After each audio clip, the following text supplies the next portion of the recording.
ako! Inilunsad naman ng Dangerous Drugs Board o DDB ang programang Bisikleta kontra Droga sa pakikipagtulungan ng Philippine National Police. Nanawagan ng Simbahang Katolika sa publiko ngayong Semana Santa na huwag gawing negosyo ang pagpapapako sa krus. Tiniyak ng palasyo sa publiko na handa ang pamahalaan sa anong banta ng MERS-CoV sa bansa. Ginaba naman ng DBS Bank of Singapore ang inflation forecast nito sa ating bansa para sa taon 2016. Almighty God, our Father, bless this wonderful nation.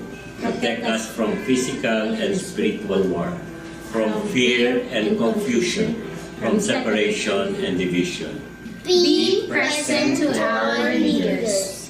Give them wisdom and courage, affection and compassion, as they ponder decisions affecting peace of its people. Make us more deeply aware of our beginnings, remembering not only our rights, but also our duties and responsibilities as citizens. Make this nation the pearl of the Orient Seas, to be a great place again. May all its people know clearly your will.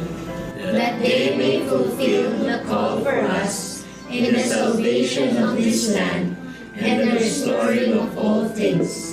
In the name of Jesus Christ, our Lord and Savior. Amen. Araw-araw pong tumutok sa Balitang Hali, Lunes hanggang Linggo, tuwing alas 12 in punto para sa mga balitang walang kinikilingan, walang pinoprotektahan. Walang kasinungalingan, serbisyong totoo lamang. Mula sa tahanan ng katotohanan, Mariz Umali po. At ako po si Jun Veneracion, kami niyong makasalo dito sa Balitang Hali.